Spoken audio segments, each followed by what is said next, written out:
Hello. Good morning, everyone. It's really nice to see you on this bright and sunny morning in Trondheim, and to see you all live without seeing myself in the corner like that. It's really nice to meet again here half a year or so after our last breakfast meeting in January. Little did we know at the time about the weird year that we were moving into. Or maybe we started to get suspicious about 2020, but it hadn't really dawned on us how strange this year would be. And that's why it's, of course, also so nice to be able to meet here. For quite a lot of us, we have even more people joining us via our stream. For those of you who you can just let your friends and colleagues know that they can just click into the stream and follow us. We'll be here all morning, both here in the room and on stream.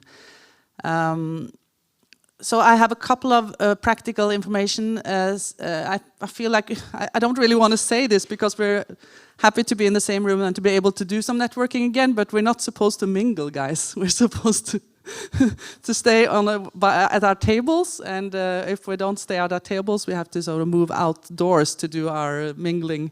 So I hope you're happy with the table that you settled on, because that's where you're going to be. And yeah, breakfast and everything is over there, so feel free. Okay, so as you see, we have with us here someone joining us from Sweden. I'll introduce him very soon, but I'll do a little bit of an introduction first. So normally we have our breakfast meeting in January, but we decided, since we had such a good time in January, that we wanted to do it twice a year to be able to meet.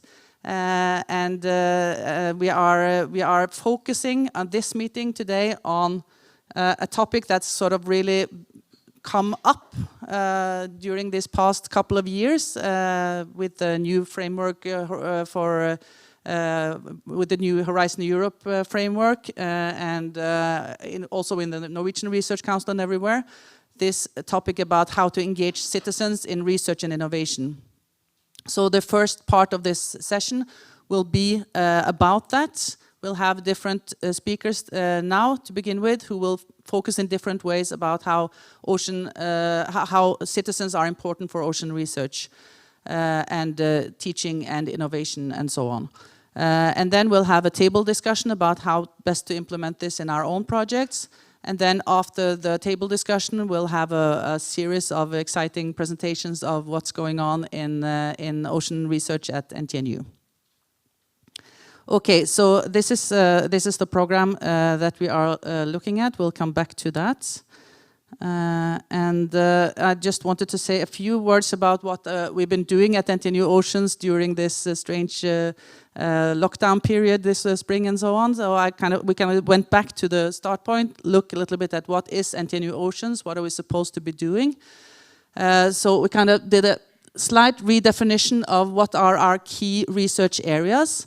I'm not going to go into that now because I don't have time, but I put out the strategy documents on the tables, and they can also be downloaded from our website. But just to sort of present this as at NTNU Oceans as a kind of a hub where we have these different nodes, where we have this kind of focuses on our research in different areas, but where they're all connected. So what we are prioritizing at NTNU Oceans is, of course, projects that are of high scientific quality. That goes without saying, but they should also fit into one, or even better, several of these nodes. Cross-cutting topics are digitalization of the ocean space, which is important in all those areas, and also what we are focusing on today, how to involve citizens in responsible research and innovation. And last but not least, what we are, of course, as a TSO, prioritizing are cross-disciplinary projects that are aiming to solve sustainability challenges. So if we're to the extent that we are facilitating, supporting, moving into any project, that is the criteria, just so you know. And I think that suits most of you just fine. That's why you're here, right? Okay, so last time in January we talked about the decade that we are moving into, that the United Nations has called the decade for ocean science, or the decade for, what is it? The decade for ocean science to solve sustainability challenges, or something like that. And also, as part, we talked about these different parts of this decade in January. And as we see from especially the last point, involving citizens is an important part of what they are thinking about there, and developing ocean literacy all over the society. We did some discussions at the tables in January about the strengths and weaknesses of NTNU when it comes to meeting these goals of the United Nations Decade for Ocean Science for Sustainable Development. And the strengths that we have at NTNU with multidisciplinarity, unique access to the Arctic region, technology and international cooperation, but that we also have some issues that we need to work on, and one of these things being a lack of communication of results to policymakers and citizens. So that's also why we are focusing on that today. How can and should we maximize our impact in the areas where we can contribute? So these were some of the things that you focused on in that discussion. And among these things is also increased citizen engagement. So we decided to follow up on that, not least because of the focus this has in the upcoming framework Horizon Europe. So citizen participation in Horizon Europe, why is that so important, and how should we do it? That's kind of what we are talking about today.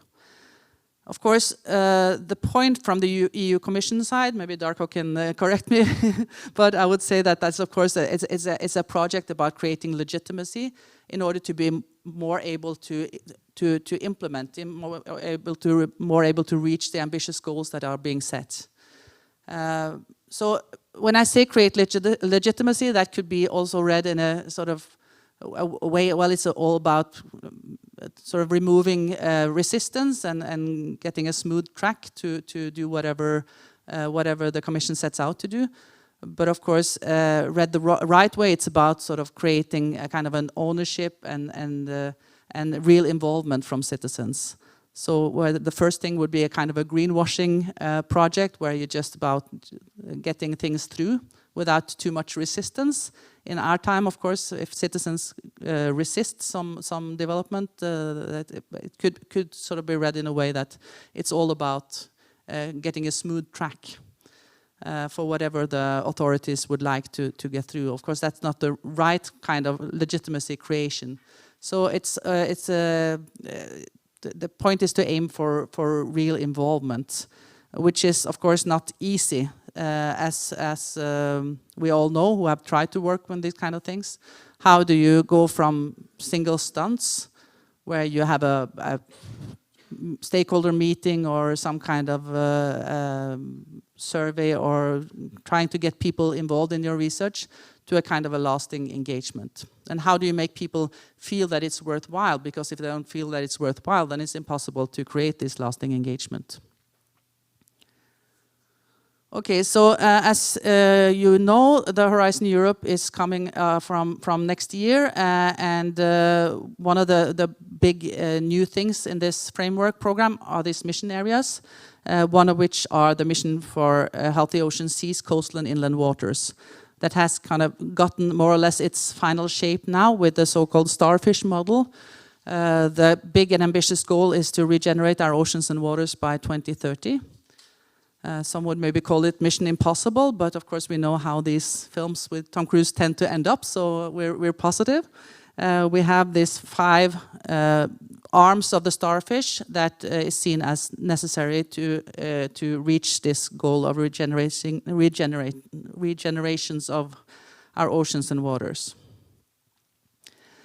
So I've been involved in this project together with Darko and other people from the Nordic and Baltic countries in trying to engage people in the shaping of this mission, and hopefully also throughout the implementation of this mission. And as you know, the Trønder is quite impulsive once he has been given the chance to think a little bit first. Trying to engage the Trønder in this project, I wrote this piece to the local newspaper about how the ocean is our mother, and we need to sort of care, and we need to get involved. And that good ocean science is too important to be left to the EU bureaucrats and the researchers. We need citizens involved. And this weekend I took it even further. I went to this small island in the north of Norway called Træna in connection with Researchers' Night, and had a meeting with them in this sauna that you see a picture from here. Where it wasn't, the sauna oven wasn't on, so it wasn't that hot, but but we had a very nice discussion with some of the local people at Træna about what would it take for these people in this island to be actually to feel connected with this grand mission for healthy oceans that is kind of being formulated in Brussels, but hopefully in a kind of a dialogue with people all over Europe. So how do we kind of get the message from Brussels up to Træna and then back again to Brussels? So that's kind of what this project has been about. With that, I see that Jennifer has already got on her feet to let me know that my time is up. We'll hear more about this from Darko Manakovsky, who is now, I will increase his screen a little bit. Let's see. And remove myself, maybe? No. I can do. All right. So, Darko, do you want to share your presentation with us? Yes. Good morning. Can you hear me? Yes. I can even hear myself. That's wonderful. I can, but you have to allow me to share it. Oh, yeah. I also emailed it to you in case you can't allow me. Yeah, but I think it's easier if I let you. Let's see. I have to go into. Mm-hmm.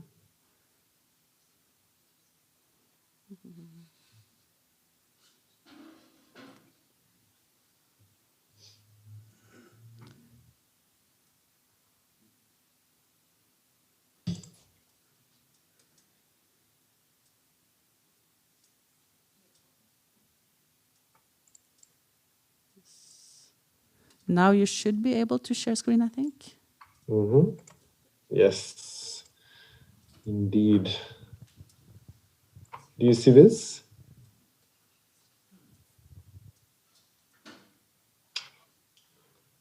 Let's have a look. Can you see this?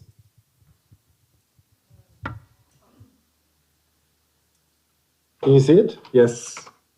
And you can hear me? Okay, I've got some notes on my computer, so I'm not going to make it full screen, and I hope that you can read the slides regardless. So good morning. As Siri said, well, I'm happy to be invited to this meeting, and as Siri said, we have been working on this for quite a while, and I was actually hoping to come and meet all of you and sit in person, because it's been almost a year that we've been going back and forth doing this, and we haven't really met ever. And she did mention that where you are, it was quite sunny, and here in Stockholm it's raining, and also the coffee machine in my office is broken. So, you know, it seems like a much nicer place where you are. I just wanted to first, I'll split this into two parts. I'm going to tell you about what we've done, and then also what we've learned and how we move forward with citizen engagement when it comes to the EU mission for healthy oceans and water, which in fact is called Healthy Oceans, Seas, Coastal and Inland Waters, but I shortened it because it doesn't fit anywhere.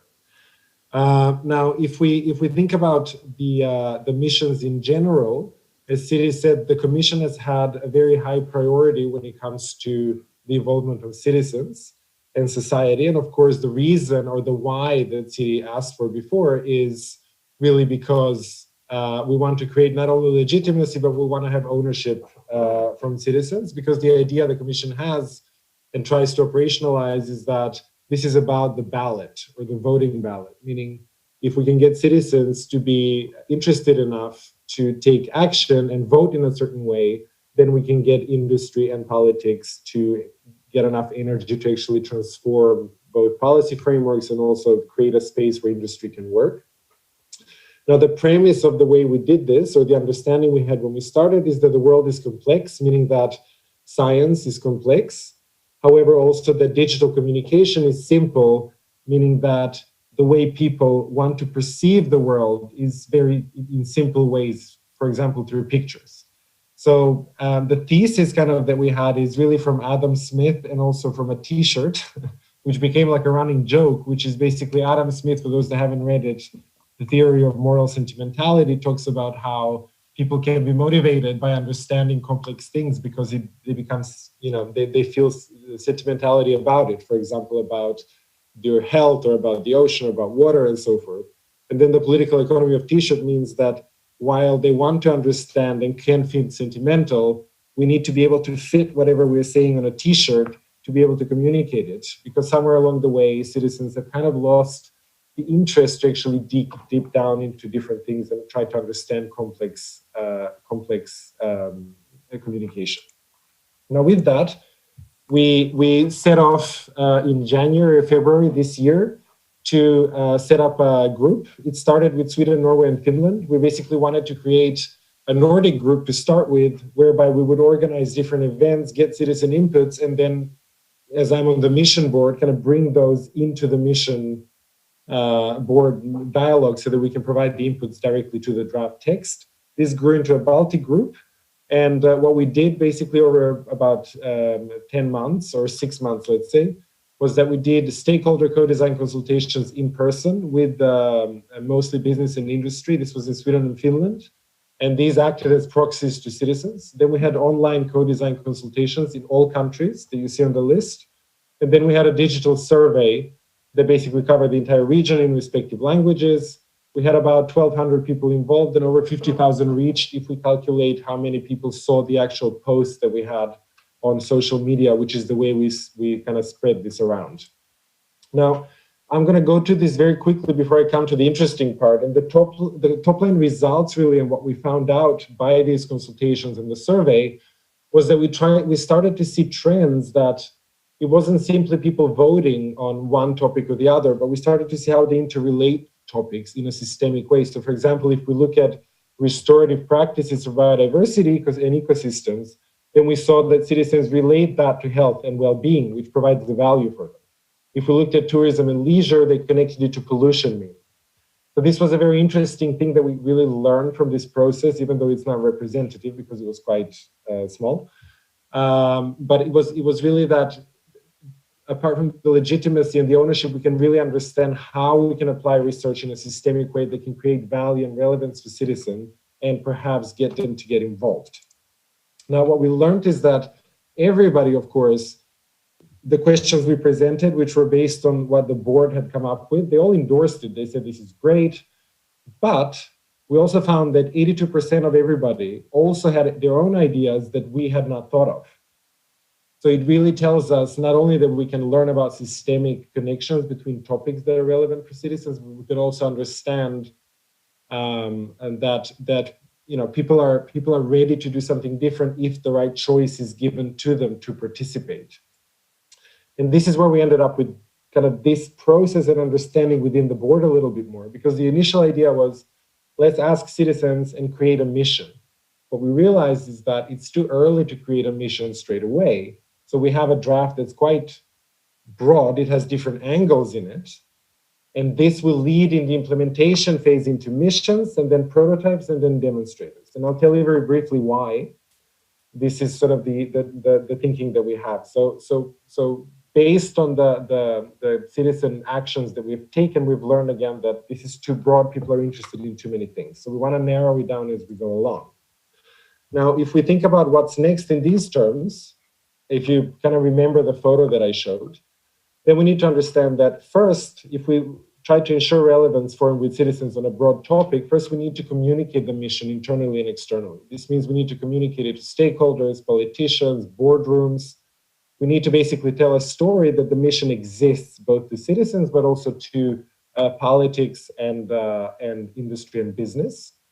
The second one is we always have to have a people-centric focus, which is not something that's new in sort of designing this kind of thinking, but this needs to be anchored in place. So, for example, focus on people and people's future must be central, but always must be countered with a firmly place-centric perspective, which enables aspects broader than the individual to come into play, which is, for example, community, society, or union, like the EU, shared culture, environment. And the reason why this is important is because, of course, this opens up the broader question of value. As we saw in the results, people connect biodiversity with well-being. This is where we find the value. So it opens the broader question of value beyond sort of the self-optimizing economic individual, as well as a way for addressing externalities usually left at somebody else's problems. You actually get people to get inside. And this, of course, can allow to go from the angles to the mission, where we start to designing basically mini missions that are located firmly in place, in culture, in provenance, in local or EU identity, and so forth. And the last point on the first question really is that we need to articulate all of this in terms of everyday complexity. A port is everyday complexity. A street is everyday complexity. You know, a school, an area in the city, because people understand it. A street is not just a street. There are so many things around it. So we need to lodge these mini missions in that to be able to make it relevant for citizens.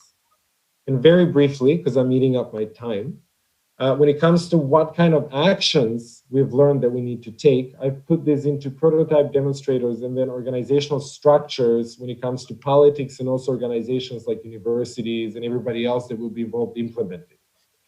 So to start with, I would say that when we communicate the mission or when we communicate the word crisis, because of course we're in a crisis with the oceans and water, what we should be realizing is that every time we say crisis, we're also saying decision. Because for those of you that don't know, the word crisis actually comes from Latin, which is crisis, and also Greek, and actually means decision.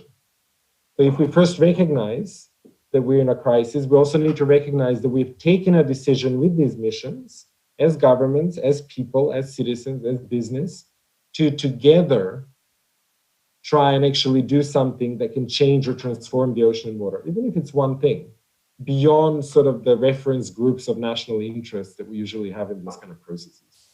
And the emphasis on people and place that I mentioned, and on everyday complexity, like the street or the port, can really enable us to prototype and build innovation through a participatory design process that we're seeing that's anchored in those people and those places where we're going to do it, which are not only relevant for citizens, but it will be relevant for most stakeholders that are part of that everyday complexity in a place that's basically within the scope of the mission. And my last point really on the governance layers is that we need to recognize that organizations are kind of doomed to be stuck in design systems that mirror their own structures. So this is something, the boundaries and the culture of organizations we've learned need to also be revisited.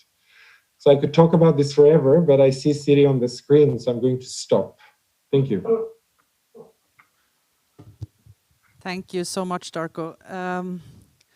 I really wish that we had time to follow up this with a discussion, because I'm sure that I'm not the only one who would like to sort of. It's going to be very interesting to see how this is actually implemented throughout the framework, and we'll follow up and hopefully get back to you with more questions later. Now we just have to rush on with our program.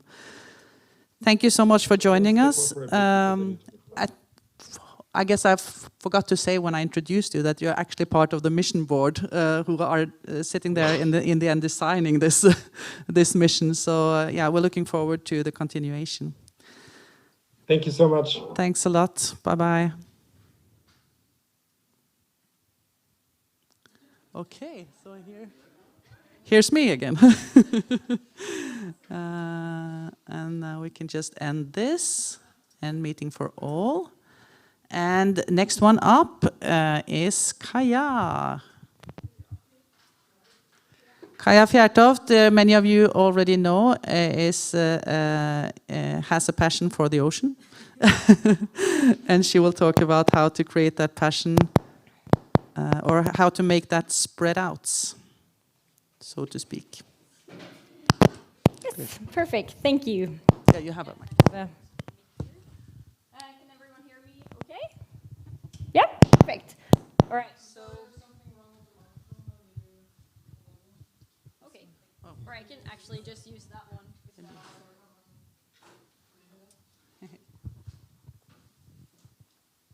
It's always important to have some technical. Yeah, exactly. That's some glitches. I mean, the Zoom thing went too smooth. And of course, we have also some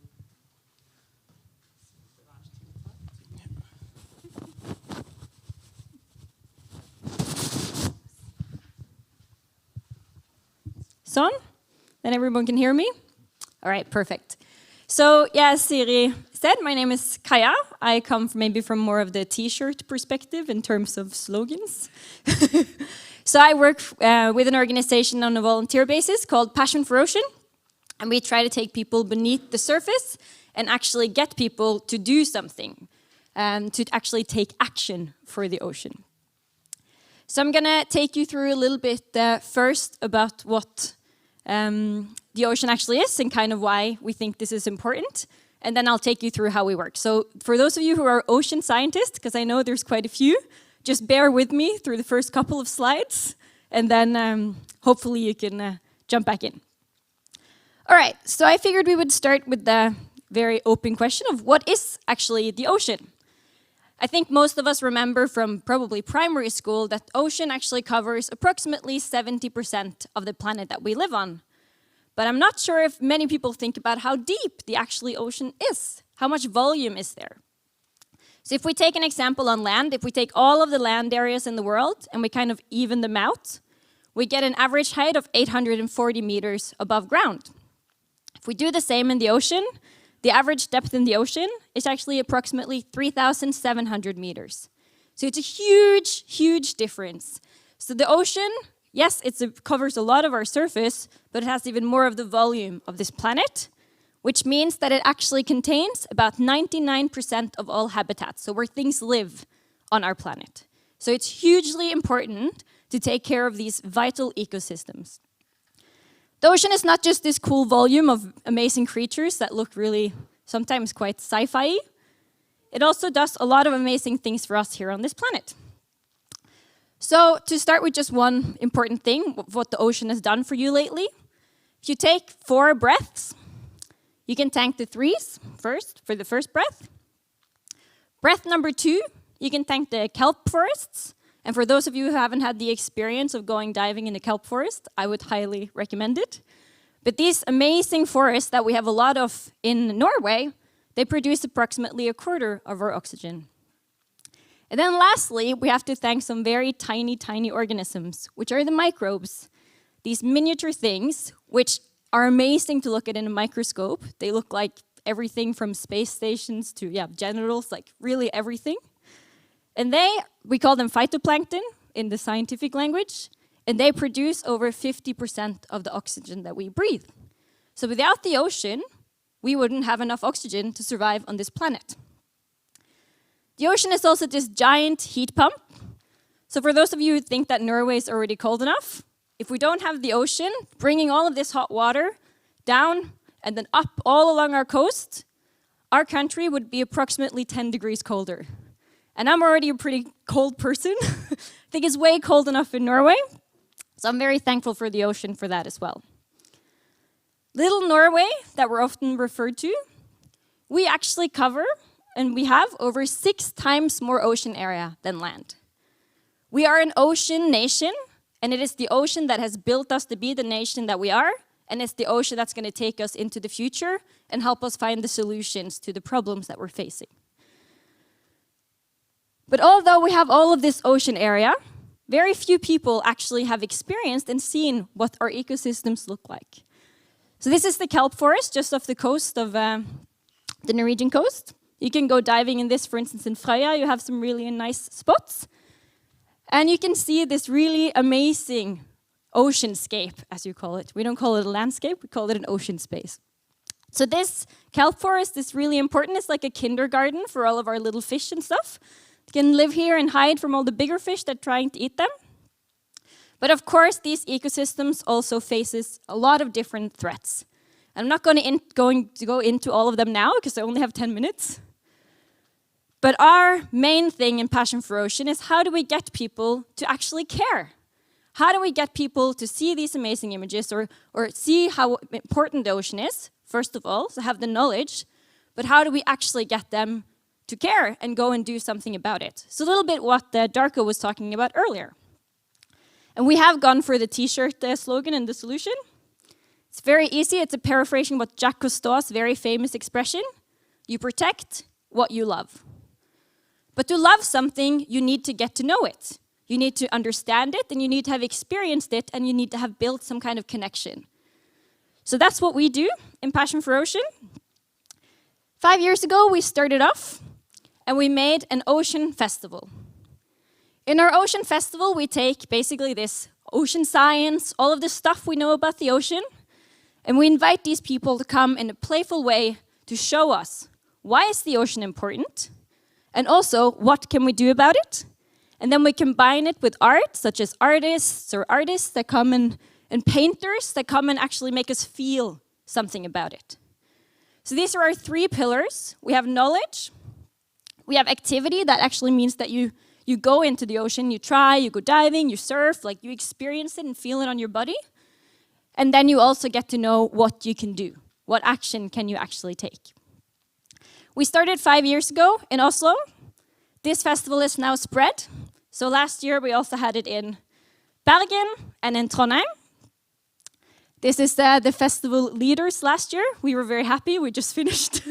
And it's all volunteer-based in Bergen and Trondheim. We do the whole festival volunteer-based. Between us, last year, I think we managed to gather over 20,000 people to come to our different festivals and experience and feel in these expressions with the ocean. And of course, we're hoping to spread it even further in the country. This year, we also did a new thing, which we hadn't done before, and it was to try to take some parts of the festival and extend it for a week into a summer camp for kids. So we reached out to some of the Ung in Oslo, which is this organization that works with kids, especially from families that are maybe not so privileged. And we said, hey, we want to do a week-long camp. Do you guys want to find some kids that would be interested? And then we took them into all of these different ocean activities and tried to give them and build this meaningful relationship to the ocean. Because if you look at science, if you don't have a meaningful interaction with nature before you're 11, it's going to be very, very hard for you to actually start and becoming environmentally conscious when you're an adult. So there we tried to take them out, but we also tried to teach them stuff like first aid, paddling, how to be safe in water. After the festivals have run so well for 5 years, 2 different initiatives sprung out from Passion for Ocean. The first one is Action for Ocean, and we tried to take what we've been doing in the festival and kind of transmit it into the business community. Because we realized, yes, you and me as people, we can do a lot, but we need to get the businesses on board if we're actually going to change how we work with the oceans. We do this in different ways. The first one is we had this action called Stup for Havet, take a dive for the ocean, where we got business leaders to jump in with their business attire, and then they had to make some statement of how they're going to help the ocean. Then 6 months later, we invited them to a panel debate at the DN conference Havet, and we got them to come and tell us, how have you worked with the problem and the solution that you came up with after your dive? What have you actually done? So that you can't just say like, oh yeah, I'm going to do this or I'm going to do that. You actually have to come and present to us, how did you work with this problem? And it was a very interesting debate. And Action for Ocean also works with the different spectrum to get the business leaders before they become business leaders. So we host innovation camps. This is from a middle school last year in Oslo. These are 9th graders. And we gave them different problems from the Oslo fjord, which are quite complex problems. And they got 3 days to try to come up with a solution. And some of these kids came up with some pretty good solutions. It was very impressive. But the idea here is, again, to tell them, you have the tools, you can become these leaders, and to give them early on the knowledge and the interest in taking interest into the ocean problems. The second thing that sprung out is this thing called Rent a Biologist in English, or leie en biolog. This is basically trying to take ocean problems and ocean literacy and dumb it down. Basically try to take it out to the kids and show them. So this is a group of marine biologists in the beginning, now also different biologists. And we showcase why the ocean is important. We take kids out so they can pet a crab or feel a fish or just really get to know nature. And we collaborate a lot with different dive clubs. Lastly, this year, of course, it's been different. So COVID came, so we couldn't really have festivals. Gathering 20,000 people was not going to happen. So we took these 3 organizations, combined them, and made a TV series, which Siri even features in, because we got some support from NTNU Oceans. The TV series takes us through all the different towns that were supposed to have festivals this year. So it's Oslo, Arendal, Stavanger, Bergen, Ålesund, and Trondheim. And there will be different episodes from each town. Here we try to showcase what people locally there, why they have a passion for ocean. Kind of flip the table, instead of us showing you, this is why you should have it, asking in the local communities, why does Trondheim have a passion for ocean? We talked to some really interesting people in different themes. In Trondheim, it's been robotics and innovation, and the food of the future. And they're gonna come in the end of November, these episodes from Trondheim, but the first ones are already out on our YouTube channel. So that was shortly how you get people to give a damn about the ocean and get them to protect what they love. Thank you. Well, thank you.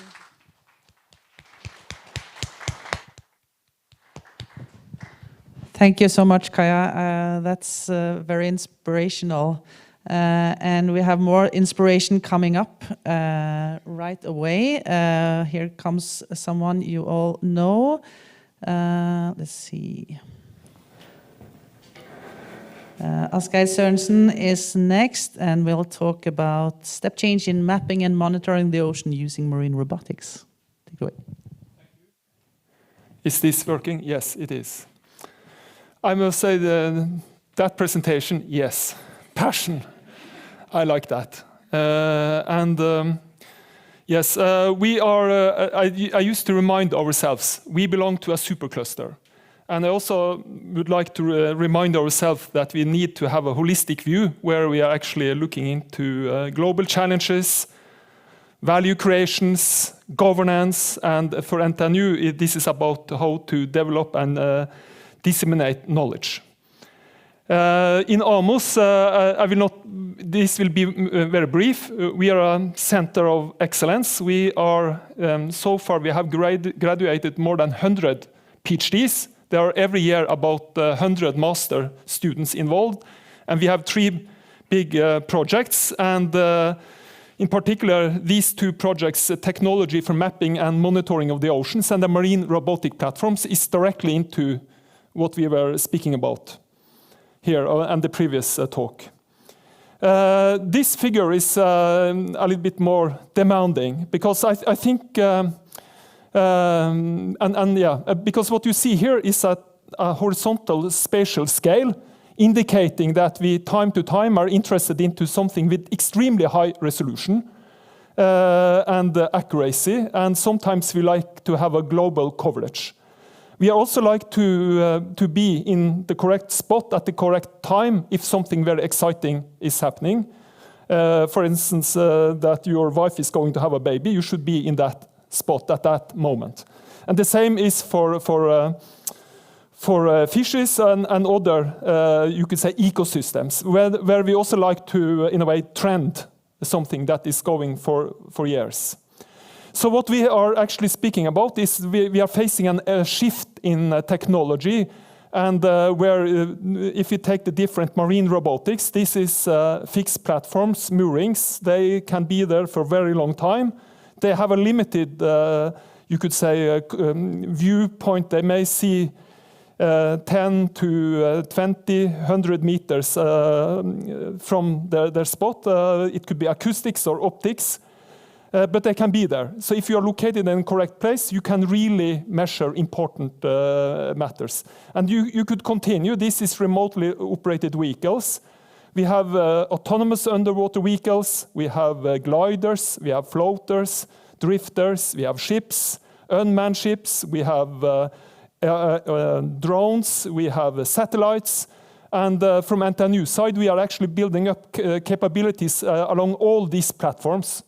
So we are currently working with 2 satellites, which is going to be launched in the near future. We have 20 to 30 drones. We have already quite many unmanned ships and also underwater vehicles.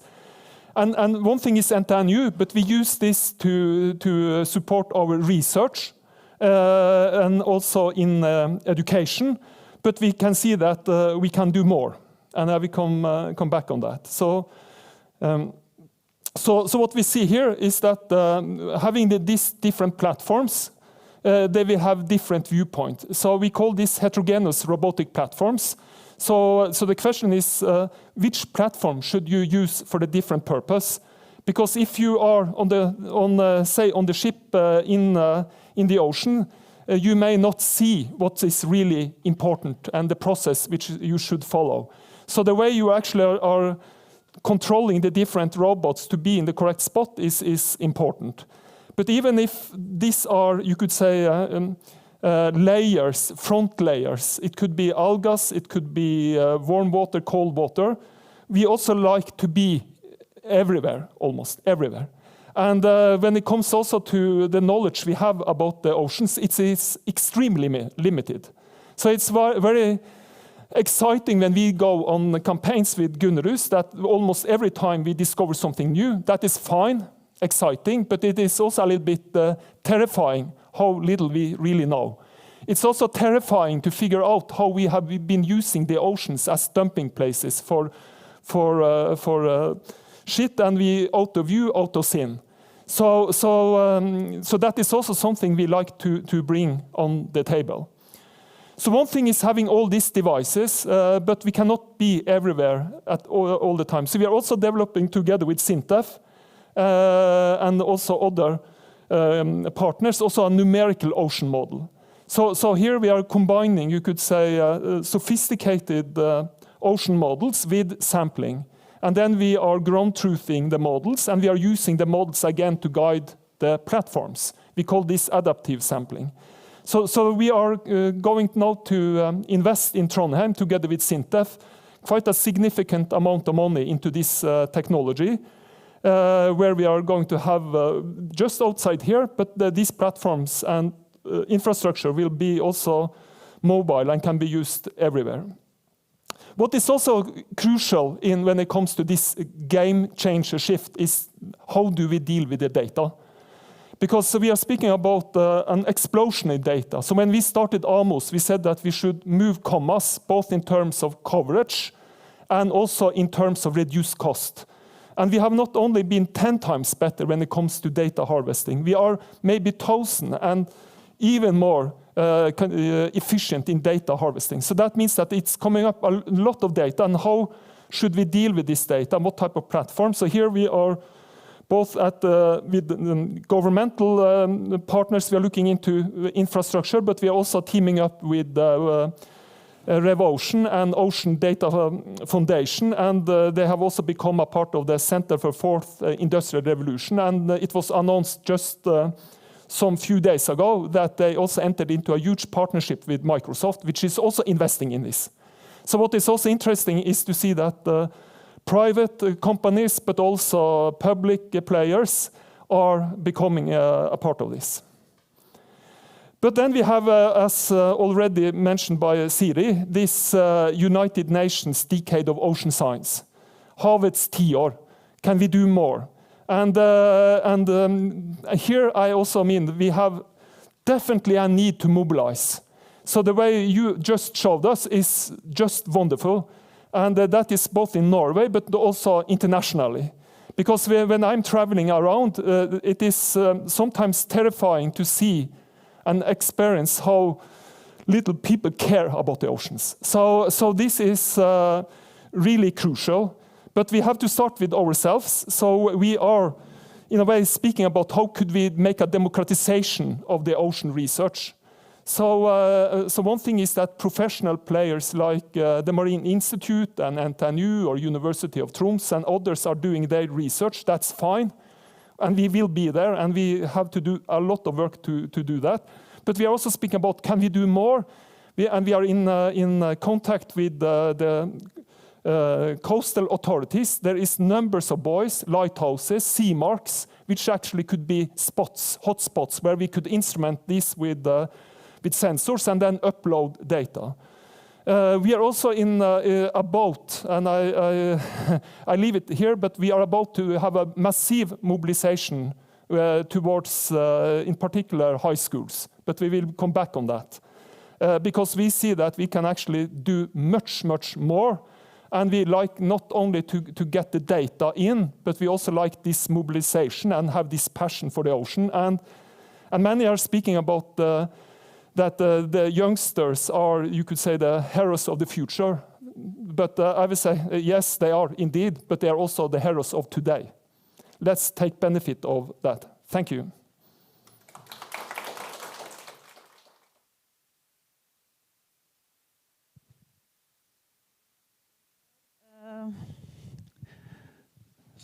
Thanks a lot. Exciting times ahead, and it seems that in many ways we are moving towards a new era of ocean research in many ways.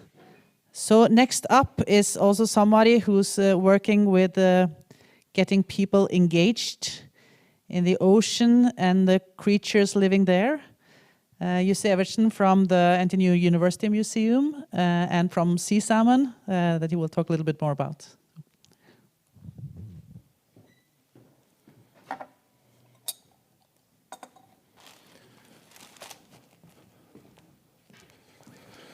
Yes, hello everybody. Can you hear me okay?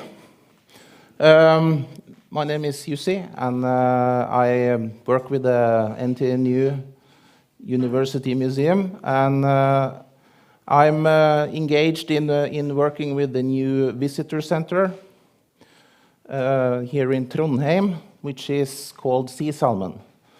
And Sea Salmon is based on a collaboration between the salmon industry and the university.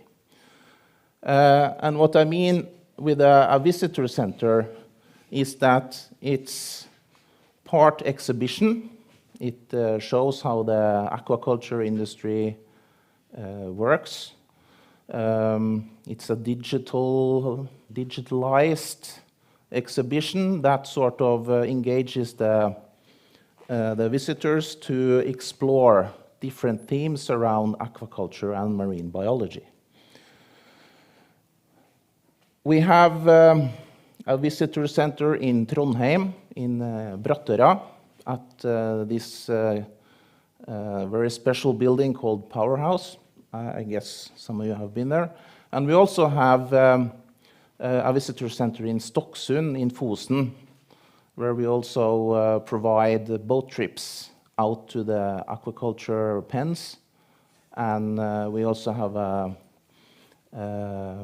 area in which we can have visitors and students who want to visit.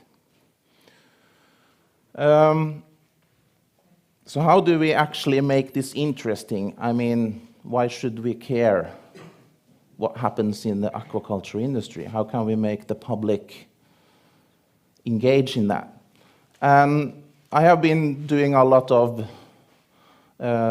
development and teaching in schools. So I bring also this into our way of using the exhibitions, this visitor center. What I mean by visitor center is that it's open to all public, but we have a special focus on students and on schools. And working with students, to engage them, you have to give them something to do. You sort of have to lure them into to the theme that you want to teach them something about. And that is what we call inquiry-based learning. The exhibitions at Sea Salmon, they are digital, but you as a visitor, you have to engage into them. They are interactive. So you walk around and you explore different themes about aquaculture. What's the problem with sea lice? What's the problem with salmon escaping the pens? What's the problem with pollution and these different things? So if you are a little bit interested in these different areas around aquaculture, you can sort of move around the exhibition and explore them and engage into the different themes. But in my experience, that's not enough. If you really want to engage the public, or young people or students, you have to give them something to do. And that's why I sort of try to sum that up with, okay, you engage them, but you also have to activate them.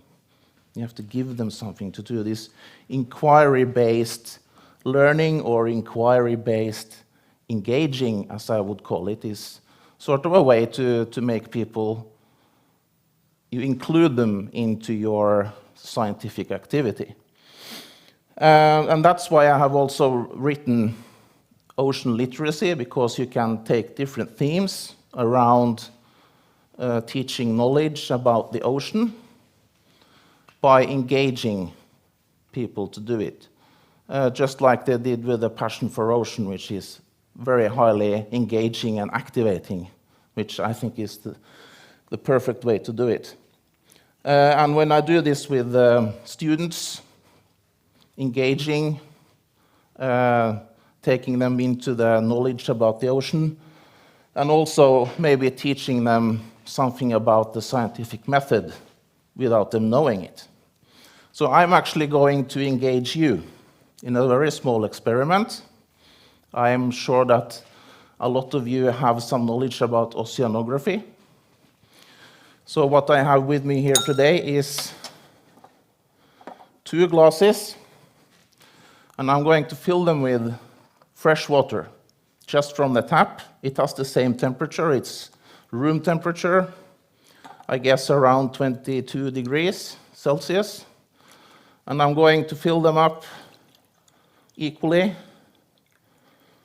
with the same amount of water. And now the part of ocean science comes into the picture, because I have with me here some salt, and I'm going to make seawater into one of them. Does anyone know how much salt there is in normal seawater? What's the salinity? 30? Does anyone know what that means? It's approximately 30 grams of salt in a liter of water. So this is going to be our ocean. So remember that, the glass on my right, probably your left, is now the salt water, the ocean. This is the fresh water. And I want you now to think about one thing. What happens when I put an ice cube into each glass?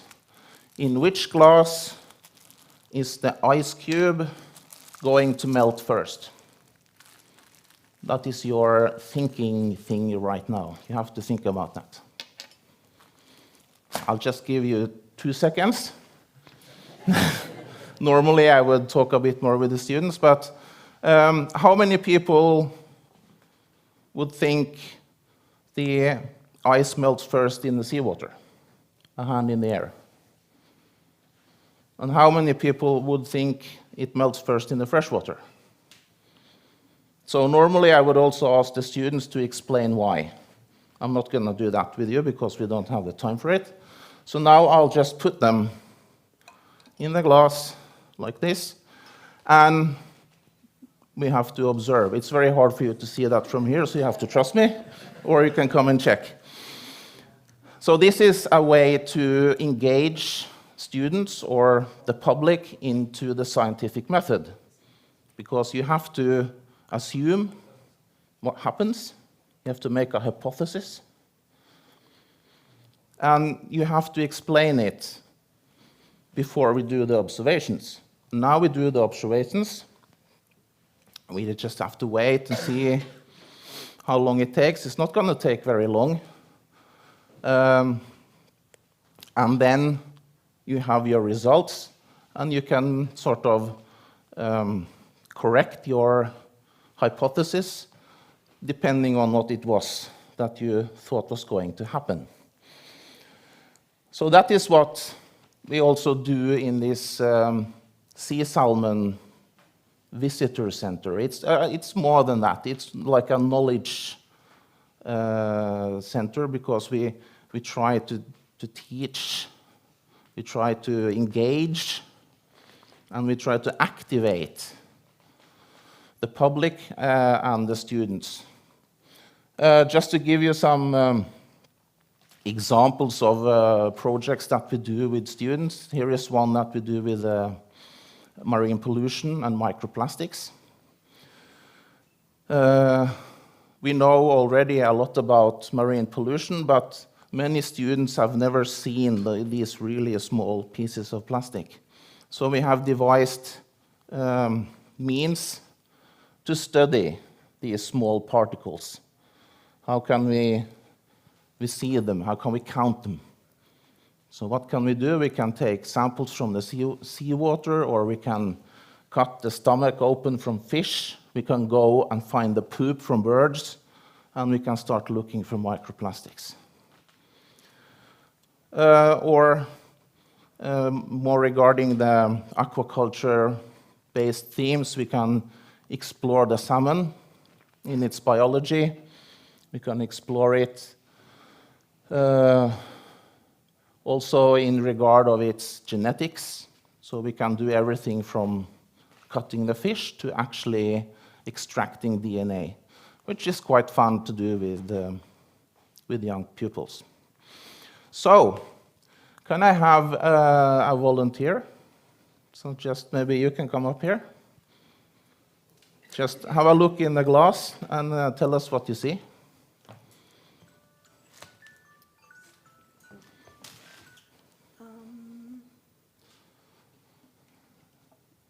So the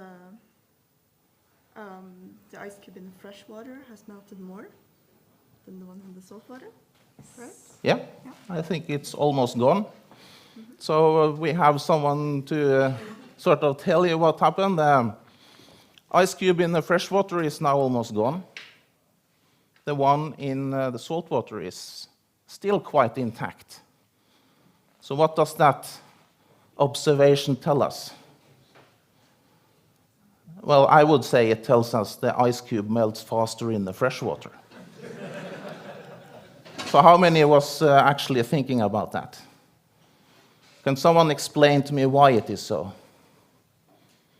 Yes?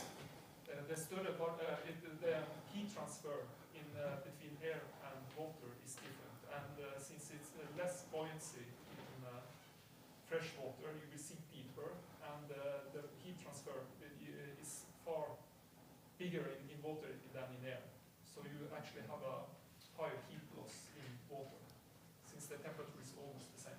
Yeah, I would not disagree with it. Any other explanations to this? Freezing point is lower. Maybe.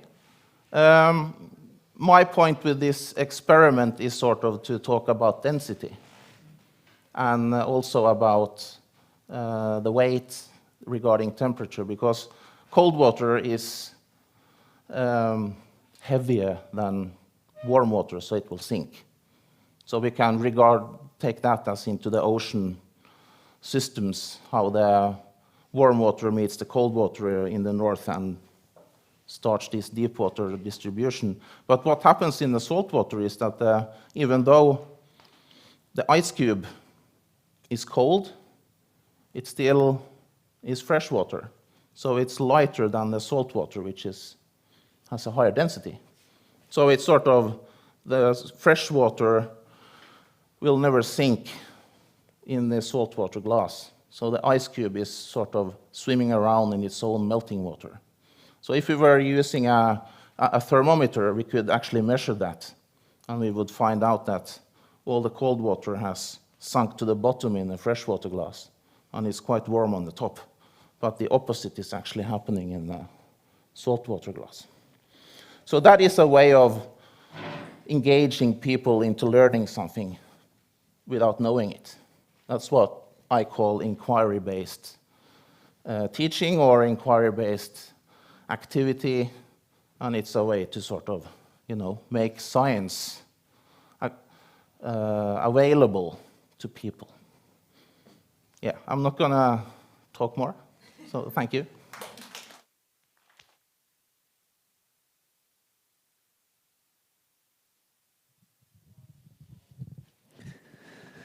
Thanks a lot, Jussi, for this wonderful inquiry-based introduction to oceanography.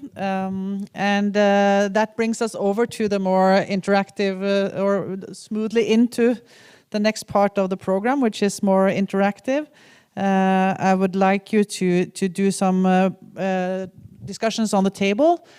I have put out some pens and some papers for you to make some notes on, in case you come up with something interesting, which I'm sure that you do.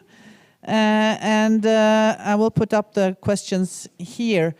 I also want all of you, and also those of you who might be heading out for something else, to write your name and telephone number on one of those pieces of paper, so that we have, in case we need to get in hold of you because of the COVID-19 situation. So if everyone writes their name and telephone number on one of the sheets of paper, and then I want you to discuss these questions here. How can citizen engagement be implemented in our projects, in your different projects? Did you get any ideas from this? Are there some parts of this that we haven't discussed? How can it be a benefit to our project? Is it just some box that we need to tick off because the Research Council or the European Commission or something tells us to do it? Or is it something that can actually benefit and make our science better? And how can we become better at citizen engagement? What do we need? What kind of resources do we need? Because this is where NTNU Oceans can come in and actually support, because this is something that we want to focus on in the coming years. Thank you. Okay, then we'll start again the next session in 20-25 minutes or so.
All right, everyone. I hope you had the chance to come up with some brilliant ideas that we can use in the coming years at NTNU Oceans and in all the project that you are involved in. And I hope you got some inspiration from the talks that we had before this break. I know I did, at least. And we get even more inspiration from this little relay that we are heading into now. Where we are getting presented quite a lot of different ocean-related research that is starting up or about to start up or has recently started and so on. We are presenting a number of different kinds of projects. And we have to keep time for those of you who are presenting. 4 minutes is more or less what you have to spend. The first one is actually joining us from Ålesund. You don't have to see me there. It's enough that you see Dina. As you know, the TSOs have some dedicated PhD and postdoc positions that we are handing out after some processes, and one of these for 2020 is to a very exciting new research initiative from Ålesund that is led by Dina Aspen, which she'll present for us now.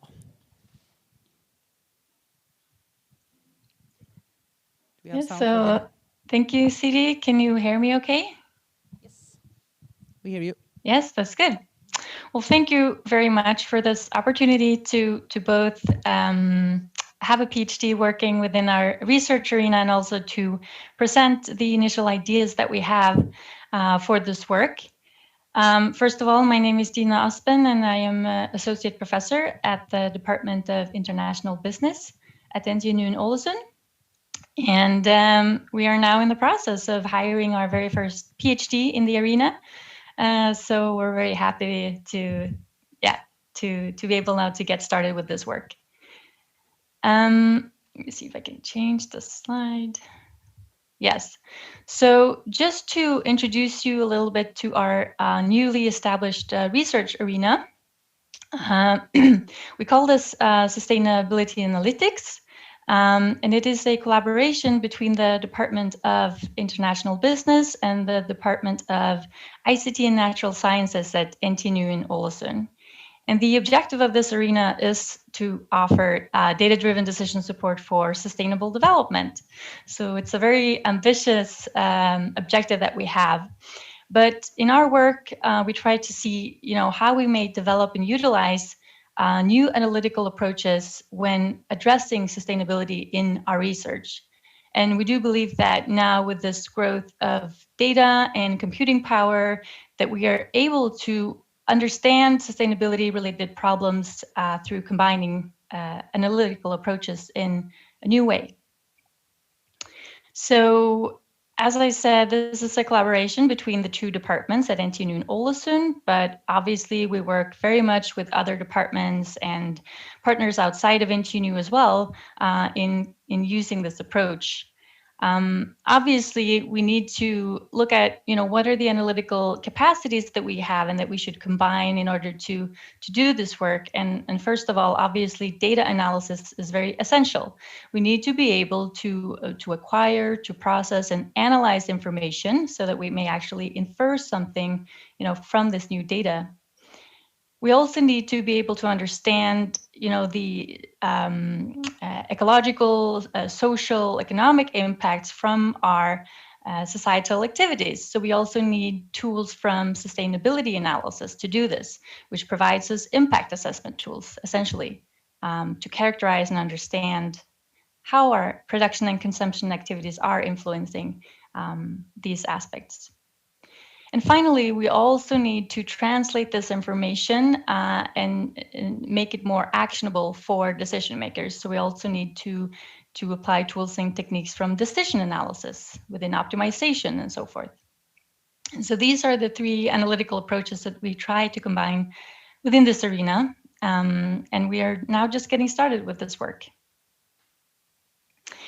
We also try to do this in a particular way, and we do see that actually a lot of the different activities necessary to actually provide decision support may be disconnected. So we try to make this seamlessly integrated when we do our work in the arena. We work from data acquisition all the way through to decision making, and we think about all these things simultaneously as we do so. More interestingly, perhaps, we are choosing certain application or domains, which is linked to our development plan for NTNU in Ålesund, which identify these 3 themes as the ones that we are conducting and emphasizing our research within. And it's ocean, trade, and health. And obviously, today we are talking about a PhD related to this arena, working in the ocean theme. One application that we are looking at is within aquaculture. And this is a research program that we now are developing. We have applied for funding, and we're hoping to get started with this program next year. As you can see in the figure on the right-hand side, there are 3 work packages, and these are essentially the 3 analytical elements of sustainability analytics. The PhD will be located between these different work packages, and what we want to do is to explore, how can we set up and sort of assist aquaculture decision makers in decision making for sustainable aquaculture. And we try to develop what we call a data-driven decision support system for this. So the PhD will be working very much within both machine learning and performance evaluation, and we are hoping to come up with new tools and techniques to inform decision makers. I see maybe I'm a bit over my time, so I'm sad I can't talk more about this, but this will be the very first attempt that we have at doing a data-driven impact assessment for aquaculture. And we're just in the process of hiring, so we're hoping to come back maybe next year and with a candidate who is excited about the work. Thank you. Wonderful, great. Thank you so much, Tina. And I'm gonna end the meeting, but you can join us on stream, I hope. Yes, I will. Soon. Bye-bye. Thank you. All right, so moving over to the next presenter is Marianne Lundteigen, who's presenting the very new and exciting SFI for Autoship. We look forward to that. Let's see if I can open your slides here.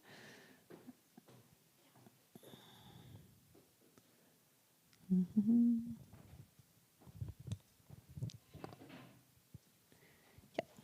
Yeah. Thank you. Can you hear me okay? Okay, thanks. I'm going to say just a few words about the new center starting up, hopefully around 1st of December this year. So we haven't yet started, but we have been awarded the funding, and the topic is autonomous ships, which can maybe be seen from the title, Autoship. And SFI, for most of you, you are aware of this type of center, but this is a research-based innovation center with quite heavily involvement from industry partners. Yes, and maybe I could say 2 words about myself. My name is Marianne Lundteigen, so I'm a professor at the Department of Engineering Cybernetics. My background is, of course, cybernetics, but I would say that I have like 50% industrial background and 50% academic background. So, so that's me. Short about the SFI. I put maybe too much information in one slide, so, but I will talk about it. First of all, the objective of this SFI is to develop, manage technologies, systems, and operations for safe and sustainable, secure, and cost-effective autonomous sea transport operation. We have quite a long partner list. Since this is an SFI, we want to help Norwegian industry to strengthen their position in this area. And you can see the partner list here. From the academic partner, we have NTNU. We have several groups involved, including Ålesund, which talked earlier here today. We have electronic systems, we have marine systems, we have cybernetics, of course, and we have the Department of Industrial Design. Among the industry partners, we have, you're probably aware of some of them, but they vary from manufacturer side to those that operate or classify, or even, skal vi show with Gard, makes the insurance fee for autonomous ships. Because you can think about when you are moving people away from controlling the ship, you are also removing potentially the captain of the ship, which has a lot of responsibility. So this transition of responsibility also means something for those companies that will classify the ships and also decide on what should the insurance fee be. We have the center is hosted from the Department of Engineering Cybernetics. The budget is 250 million crowns. Maybe not so, but it's over 8 years, and that involves some cash from the industry, from the Research Council. We get 12 million per year, which is the maximum you can get. We have 33 million cash from industry, and the rest is in kind. So this means that it's quite the amount of in kind involved in this work. So it also means that the partners will be very much engaged. Yes, we will, an important part of the SFI is to also educate. So we have in the budget 20 PhD positions, 5 postdoc, and we plan to educate also around 150 master students during the period, and we would like to stimulate also for new projects. Yes. So we are now in the contractual phase with the consortium agreement. So there are not so much results to mention per now. Yes, but I would just say a few words. How many minutes do I have left? One, yes. So I can just say that our work package or our center is so large, and the activities are distributed to different areas, and I have shown them here, and maybe they will be shared afterwards. And it will range from development of the technologies for detecting and understanding the environment, to the digital infrastructure, to the shore control centers, which will play a very important role, to making the ship part of port environment with crane operations and cost-effective solutions, to safety and assurance, of course, important, and also a work package on innovation. And we will all work towards use cases. It will be a use case-driven center, so we will work on areas like passenger, urban person ferries, short sea container shipping, deep sea bulk shipping, and also some more marine operations. Yes. So I think that's what I can cover now. Wonderful. Thank you very much. And moving over to the next PhD position dedicated that we are supporting from NTNU Oceans this year. Arthur? Let's see, we already have had Dina, but now we are moving over, hopefully, to, this one's you, right? Yeah, thanks. Okay, so I'm just going to start with just an image, actually, that I saw in the Oslo airport in the domestic terminal. And it's by Reinertsen Consulting. And you can see it's sort of this offshore rig that's brightly lit up by the sun in a calm day in the ocean. And it's actually characterized in a kind of artistic vein. It has this sort of element of brush strokes to it, what the art world calls haptic effect, that enables you to sort of connect with the image at a certain distance. And this I put this image up here because it captures a certain kind of way in which we're moving through the Anthropocene, through a kind of aesthetics that is post-text or post-discourse, and on some level post-contextual. But more importantly, I think that it really captures this way in which we focus on a vision of development. In fact, it promotes what social scientists call a war on the environment. And it's this sort of the way in which we sort of engage with this environment through beauty and how we think it's a correct way to do things. So this kind of abstraction is the basis of the project that we're doing, and we have two aspects to it. And you know, one of the things that I also thought was interesting is that we could also think of it as a kind of citizen engagement, right, in the way that we've been talking about it so far, in the way that people are sort of walking past it in a non-sort of observant way. And so the projects that we have, the PhD is going to be involved in, is one project that's called Arctic Abstractive Industry. It's a edited volume of people working in the Arctic for about over 20 years.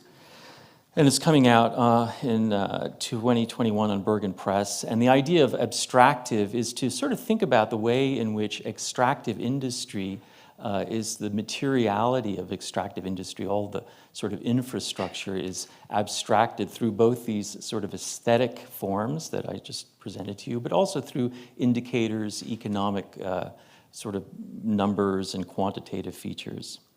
And this particular project, it's connected to the next project, which I'll introduce, but it has a certain temporal dimension to it. It really focuses on the present and the past, and how the way in which what we call, the term I use is Arctic late industrialism, to capture the way in which the Arctic is being drawn both into the future through this, the digital worlds that make the Arctic sensible and smooth, but also through the decaying infrastructure and decaying kinds of conceptualizations in science that tie it to the past. And the PhD project that we're working on is also connected to we've a collaborative project called the New Arctic and Digital Ocean. And we're right now just reviewing the applications. This was a collaborative project, and I put the sort of numbers here, you know, as you could see in comparison to the previous project, that the numbers that we're working with are really small, just sort of, you know, 300 kroner, 500,000 from National Science Foundation. So it's it's an international project working with UC Berkeley and University of Tromsø. And it is a sort of kind of an engagement as well, in the sense that the people involved in it are really committed, in the sense that the funds are sort of low at this point. It's sort of a pilot project. And we're developing right now also a Marie Curie ITN under sort of submission. So this particular project, we're more interested in the future of the way in which the Arctic becomes known as in sort of a digital space through various kinds of environmental technologies that register, so through buoys, drones. This very much the sort of reflexive dimension that we applied to what we heard in the autonomous work projects. Wonderful. Thank you, Arthur. Sure.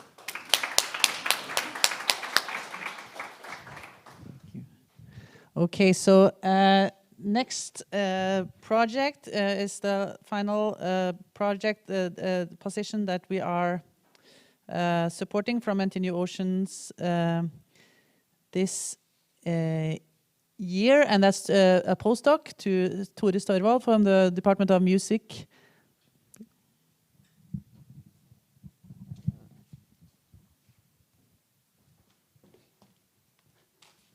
Hello? Okay. Yeah, so can music be a cultural technology for the promotion of ocean literacy? This is the overarching question that motivates my research, and my name is Tore Størvold. I am a postdoc at the Department of Music, but I have a very broad humanities and cultural studies view on what music is, so very interdisciplinary in that sense. But my project has two interconnected aims.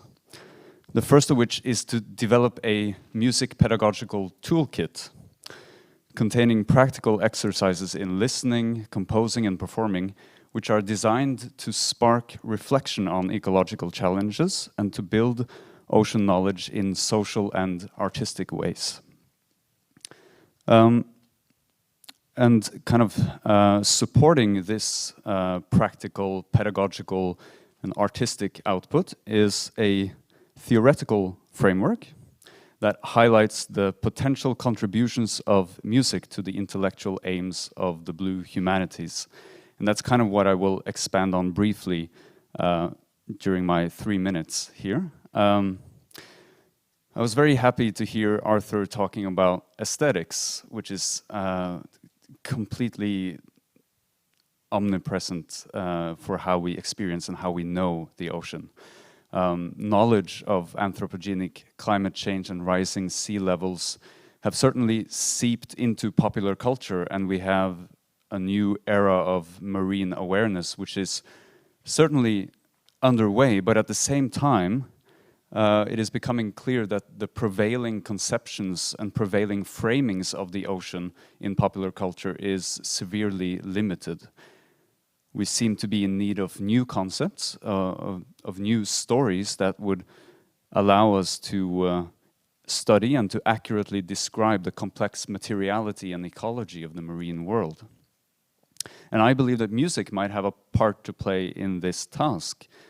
One example, which also goes back to what Kaja was talking about, is the geographical construction of the ocean as surface, which is practical for some purposes.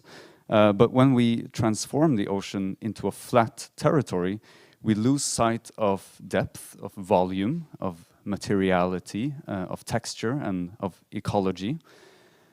And these are musical concepts. And I believe that music can inspire ways of thinking that are more in tune with oceanic reality. So contemporary cultural life is in need of stories that give voice to the materiality and to the depth and volume and to the complex web of species and life forms that is the ocean. And one place to begin is to expand our ideas of the ocean vertically, to give depth to our surface-like ideas of the sea. And this is where music as a temporal and dynamic art form might help to enrich such concepts of depth and volume and fluidity, which are at the center of music theory as well. So part of my job is translating music theory into other, and making that knowledge available to other disciplines.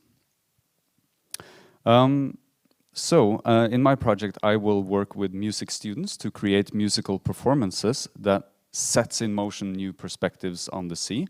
And I also hope to make musical resources and musical activities available to people in other fields who would like to engage ocean literacy in artistic ways and using arts pedagogy.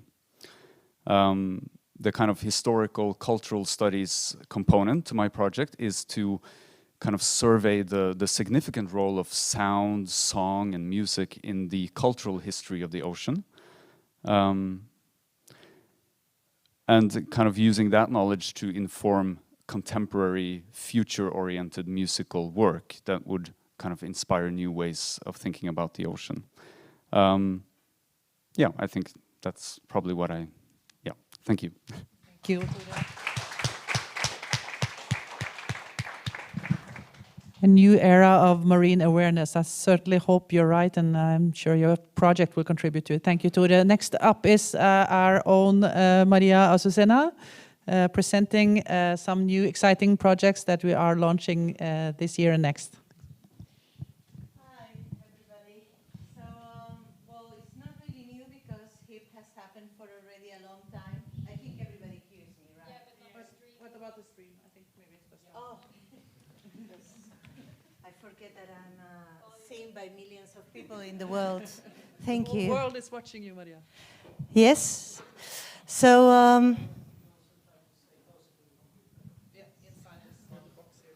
my God, it's difficult to be a star. Yeah, I was saying that HIP and Experts in Teams are projects that have been there for ages. But what is new about it is that NTNU Oceans has made now since 2018 a great effort to be part of both. With HIP, we had a collaboration where we have been one of the external partners. HIP is a project where students, master students from humanities, follow an internship with an external partner.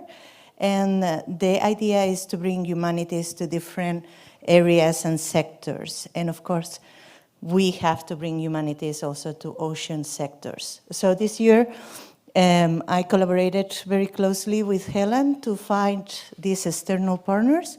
And together with Jennifer, Line, and Simon, we achieved to get 11 partners, and now we're waiting for the students to sign up. Where do I touch to go to? This one? Yeah. So this is some of the partners that we will be working in the Trondheim area and also with the Fylke Kommune. So some of them you might already know because Sea Salmon was presented here. So we will be part of the project, and we're working also with the University Museum, with the Botanic Garden. We will work with Ringve. We will work with Trondheim Kommune, with Rockheim, with Masund Fuel Station that has several master projects with us already. And we have also the autonomy and the energy clusters, which we're very happy to bring humanities and people working in humanities to these clusters, and also the Blue Competence Center in Froya.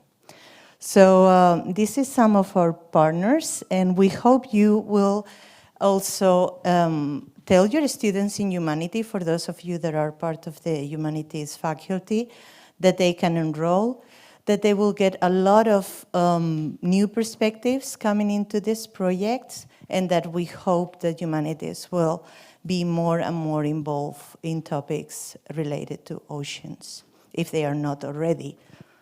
I mean, it is already big in some areas, but not in every area of humanities. So the next project is Experts in Team. So for that, we've been so lucky to, in collaboration with Experts in Team, we defined 4 new villages. And the idea is that these villages will also somehow get to work together. So by doing this, we're trying to raise the interdisciplinarity of these projects, as we see that many of the villages are very focused in one area of research. And we feel that there is a necessity for a more integrated collaboration among faculties and villages. So 2 of the villages are led by Nabil and Thomas, that are also here. And of course, they are on topics related to oceans. And please do tell your students in Gloshagen and other campuses to join us and come to these villages. I think it will be very great to have everybody from all different faculties, also humanities. If they don't select HIP, they will be doing one of the villages, to come and join forces in topics that we find are of great importance. So also please contact Thomas and Nabil, and also contact me and Knut, who we are the other 2 supervisors of these villages. If you have any questions about the topics on the villages, about how we're going to be working together. So after this meeting, we're going to gather briefly the village supervisors to discuss also a little bit how we're going to do this. And we have a great amount of people also backing us from different faculties and departments. And some of them that we hope that will be able to join us, like Arthur. I don't have your picture there yet, but I hope you will join the team. And that together, all these different researchers, that many of you are here, will also contribute to the content of the different villages. So if you have any questions about how maybe you or other researchers and colleagues from your departments could be part of future villages, We are hoping to extend this experience in following years and increase the amount of villages that are ocean-related topics and that will collaborate among them. Thanks a lot. This is all I had to say today. Have a good end of the meeting. Wonderful. Thank you so much, Maria. Interdisciplinarity in the working there. And the next one up from Ocean School of Innovation, Christopher Siba.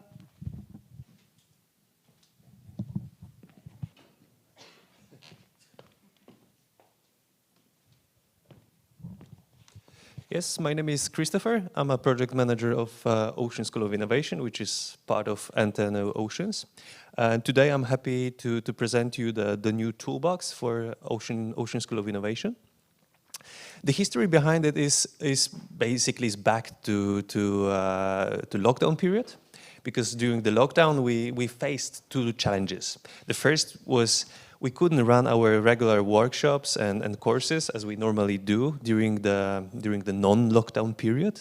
We usually run them in a physical way. And the second thing was the direct contact with the researchers was somehow limited. You know that. But on the other hand, we observed that there is a huge interest in innovation and putting the research into practice, especially among young researchers. So we were thinking, well, maybe we should make use of it. Maybe we should equip researchers with necessary skills and knowledge that can be very helpful for putting the research into practice. So I ran a search over internet, and I found many interesting articles in entrepreneurship and innovation, but I didn't find anything that was related to academia. I found not so many lists of frameworks how and which of the skills are necessary for becoming better in innovation and entrepreneurship in the university context. So in the Oceans, we decided to build our own platform, our own toolbox, which is called CODE with triple O, Ocean Innovation Toolbox for Academic Entrepreneurs. Technically is a website, which I'm going to present you in a moment. We built it in collaboration with other specialists in innovation and commercialization of the research-based technology. And if I'm lucky, I will present you the website. This is the address. So we'll see what happens now. Yes, I managed. So the toolbox contains knowledge and skills described on the website in a very condensed way.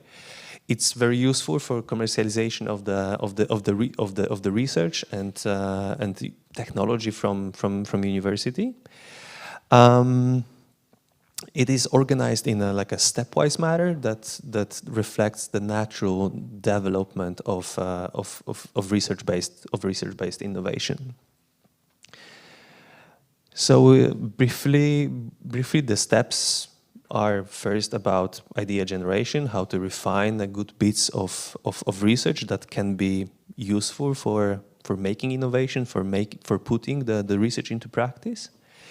The second step describes how to evaluate the scientific ideas that we can have in our heads, including user understanding, market understanding, and building technological prototypes.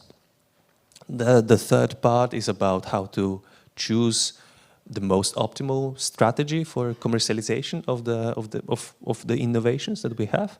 And the last part is about the non-technical or soft skills that can be very helpful in this entire process.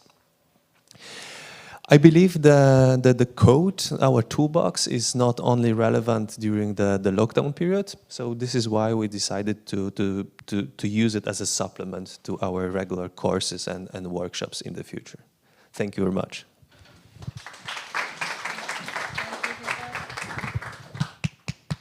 And next one up is Kjell Olav filling in for Jan Onarheim here. Let's see. Ah, we're not in the presentation anymore. Let's see. All right. Yep. About the new exciting collaboration with the SalMar Ocean and NTNU. Thank you, Siri. Hello, everybody.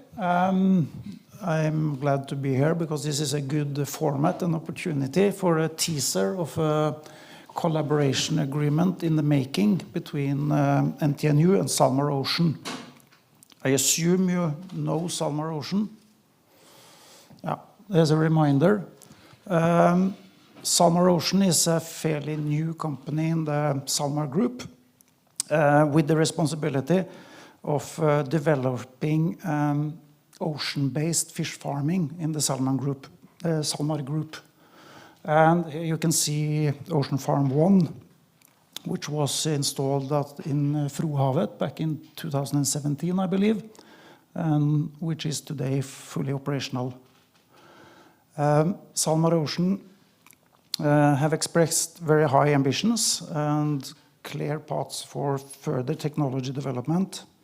They are currently working on further concept development, both of a smart fish farm concept to the right with mariculture, which will enable them to further progress activities into the fully open sea environment.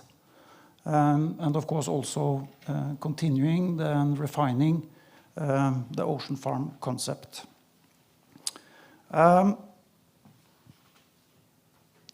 Siri mentioned that we had revised NTNU Oceans strategy document. We have also tried to refine and be clear on our aquaculture strategy. So I had a look at what our visions are. And so far, our statement is to contribute to responsible solutions for sustainable aquaculture. SalMar's vision is passion for the ocean. And for the ocean-based fish farming activities, their slogan is bringing the salmon back to the ocean. So we should be fairly compatible, and we both aim to be world leading. So I think that is a good starting point. Obviously, we already have cooperation with SalMar, but they acknowledge us as a good and preferred university partner, and now wishes to formalize this in a more extensive collaboration. The making of this new agreement has been originated at the Department for Engineering Cybernetics with Tor Hukkelås, who's now an assistant professor there, and Morten Breivik and Jan Onarheim. The agreement itself will be formalized within a few weeks with a formal event of signing and press release. So I won't go into details about the agreement. You will have to wait in excitement. What I would like you to know is that we will, as a team, now mobilize this agreement this autumn. Obviously, a focus for SalMar Ocean is to have a demand-driven and user-centered activity portfolio within this, under this cooperative agreement. And there are also one great opportunity for us that I can leak, that the element of this agreement is to give NTNU access to the enormous amount of data that is collected from both Ocean Farm 1 and the new Smart Fish Farm. That could give us an excellent door and gateway into getting real live data. So I'll stop here now, but we will come back to you and keep you informed during this autumn as we mobilize this exciting agreement. Thank you.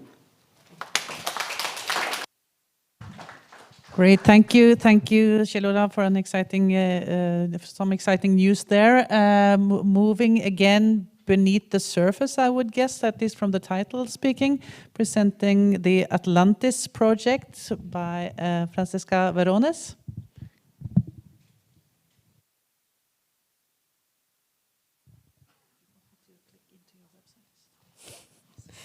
Yeah, thanks a lot. So I don't have any slides. This is just a snapshot from the website. So the Atlantis project, the whole title of the project is Whales, Waste and Sea Walnuts, Incorporated Human Impacts on the Marine Ecosystem within Life Cycle Impact Assessment. And if you put the right letters together, you end up with Atlantis. So that's a quick story about the acronym. At least it's something you can remember. So this is a project that is funded by the European Research Commission. It's my starting grant. And it has basically 3 parts. So it is aiming to develop models for impact assessment for macroplastic impacts on the marine biodiversity, entanglement, ingestion as keywords there. The aim is to do this for the whole world, basically to have really models that are usable for the entire world. The second part is the sea walnut part. I don't know if anyone knows what a sea walnut is. It's one of the worst invasive species that exists, of marine invasive species that exists. It's a jellyfish that originates from the east coast of the US and has basically been transported with ballast water into the Black Sea, has crashed the whole anchovy population and fish population, fisheries as well. They're being transported further to the Caspian Sea, to the Baltic Sea, and also to the Mediterranean. So it's really spreading.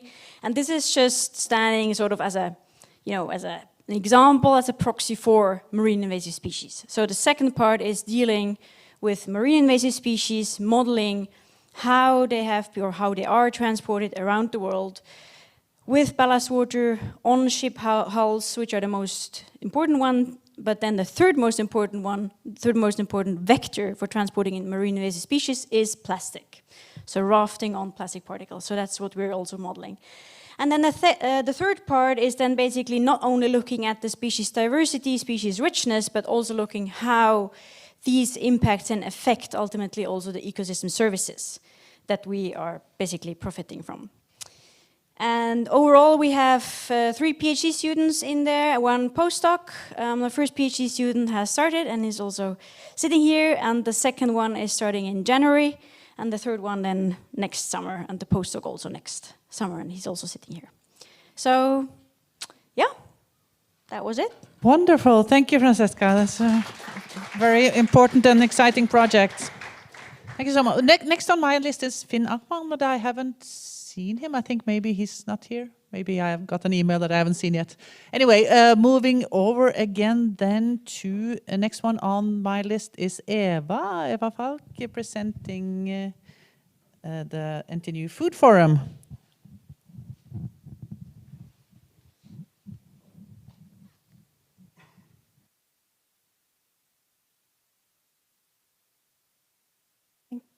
Speaking of which, there's lots of food. Hello. Left, so if you're hungry. Thank you, Siri. Yes. Our office, NTNU office in Brussels, knows much about what's going on in Europe. And a lot of important decisions are taken there, and especially in the food area. So the head of the office, Massimo Bisoli, he encouraged us to join something called the European Food Forum when it was established earlier this year. And it's founded by different members of the European Parliament and should drive the policy debate for sustainable food systems. So we were joining it, and it will be different stakeholders working together to find good solutions. And to position NTNU even more, we tried to get some leadership positions in this fora and succeeded by that. So now we have the vice president in the management board and also a seat in the steering committee. So that means that we are discussing together with the parliament members. And but my knowledge is very limited. So using the multidisciplinary expertise at NTNU was very valuable to put into this system. So then we decided to start NTNU Food Forum. And that is now coordinated all expertise, or much expertise, from all faculties at NTNU and 22 departments, ranging from social sciences and humanities to technology, medicine, and natural sciences. So it's now 60 persons. And the first delivery from this fora was the position letter on the farm to fork strategy, which is a strategy in the Green Deal. So we made this position letter to the European Commission, and now it's distributed many places. What we are able to do in the European Food Forum is to put people into the organization or committees under the umbrella of the farm to fork strategy. So now we have, I think it's 4 different experts from NTNU being in different committees, organizing these events together with the parliament members. So this is very important in the policy debate. And I think, yeah, from the chemical safety, from children obesity, food loss, and what's the last one? Yeah, from future packaging. So next week, our expert in biodegradable packaging will be the scientist for this event. So it's very motivating to see that our voice is heard on European level. And yes, I think I want to say to you that if you're curious in this, you can contact me. My name is Eva Falk. I'm a Vice Dean for Innovation at NV faculty, but you easily find the webpage for the NTNU Food Forum. So thank you very much.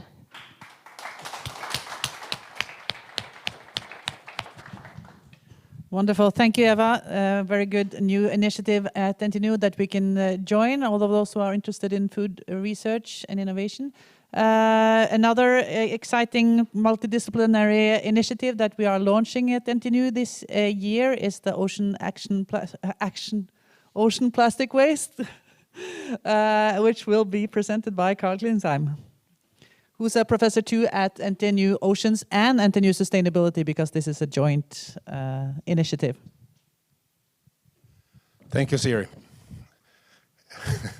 As if interdisciplinary within one TSO was not enough of a challenge, we are dealing with 2 of them. So the interesting thing is that every minute the equivalent of 1 garbage truck is wasted into the ocean. The interesting thing about it is, up until even the youngest person in this audience was born, that was not considered a problem. The ocean, as it says, is a pretty big thing. 99% of living space on our planet, so it was big enough to absorb all the waste that we could throw at it. Even in Norway, up until 30 years ago, the recommendation was to put used cars and tractors out on the ice in the spring, and then when the ice melted, the problem was gone. So it's really over the last 10, 15 years that this is considered a problem. So what we decided to do was to create this action, not to interfere with any of the research that you all are doing, but basically to facilitate more interdisciplinary work in this space, assuming you all agree that it is a problem. So what we are focusing on is really to facilitate more work. I would challenge anybody at NTNU, at any department, I challenge you to find a department who has nothing to do with dealing with the ocean plastic waste. It touches on literally every aspect of what we do at NTNU. So what we're doing is to the experts in teamwork, as Marie already mentioned. We have another new village coming up this spring. We have 2 villages in Ålesund also dealing with some of the same issues. So the students are certainly interested, if anybody was wondering. And then the other thing we are making an effort with this action is really to engage with industry, with the Norwegian Retailers Environment Fund and other sources to expand sort of our reach in what we do. So I prepared this last slide for Siri to basically say that there is we are covering up some of our generations and our parents' generations' problems, and the question is, how do we deal with that going forward? Thank you. Thank you so much, Carl. So this is something that we all at some level need to care about and be involved in. So it doesn't stop with interdisciplinarity. It has to involve all sectors and all citizens and everyone.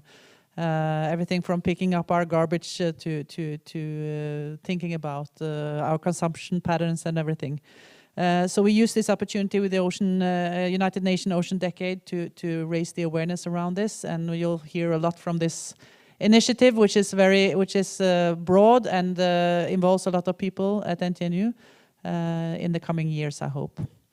So, final little piece of great news in our list of projects and initiatives today is the Bridgehead Conference. So Alexandra Nates will say a few words about that now that we're moving towards the end of our program.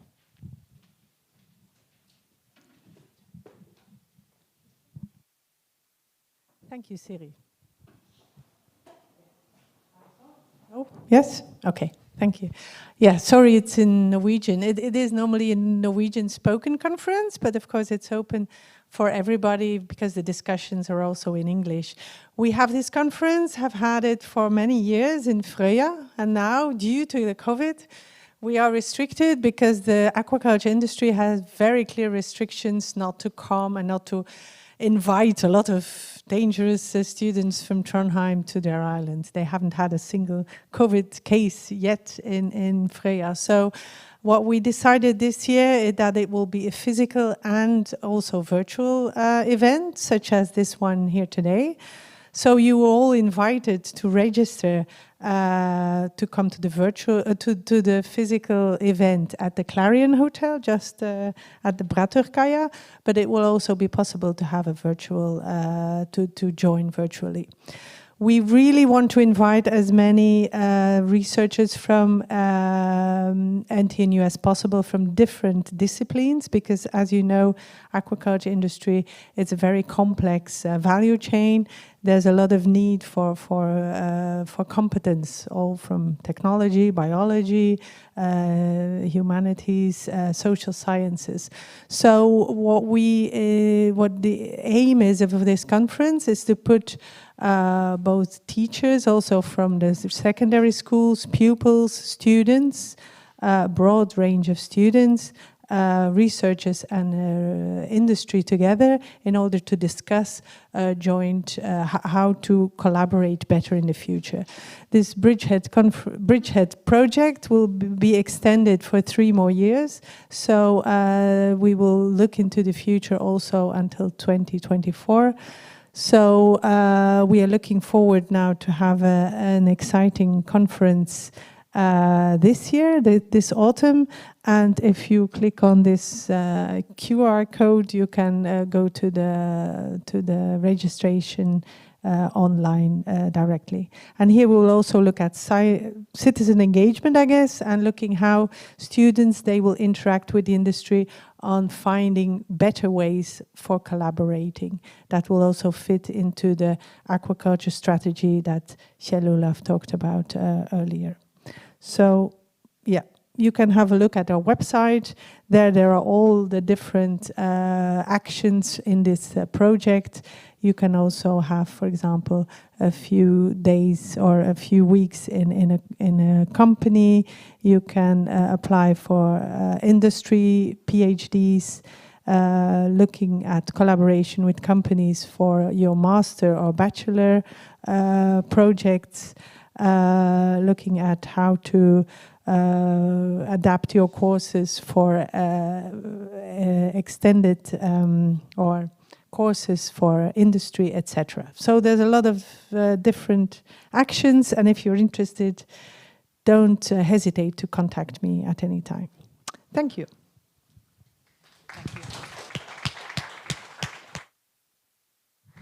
Thank you so much, Alexandra. Looking into the future of aquaculture, we're all trying to look into the future of our fields and looking into the future of academia, which is a little bit, it's a challenging time to plan for activities. It's a challenging time to do networking where we're not allowed to mingle. It's a challenging time to work to connect the dots and to blow up the silos, but we are doing it anyway. And I'm very, very happy that you are here today, and I'm happy for those of you who are joining us via stream, and hopefully we have all gathered some inspiration, some ideas, some starting points of new collaborations, because that's what the NTNU Oceans breakfast meetings are all about. I can try to look into the year 2021. Hopefully it will be a little bit different from 2020. Who knows? We are aiming to have our next breakfast meeting under more regular circumstances in January, but we'll see what kind of solution we end up with then. Are there anyone here who are kind of burning up with a question or something? Otherwise, we'll have to just continue our limited sort of networking into this prolonged morning. Thanks a lot, everyone, and see you next time.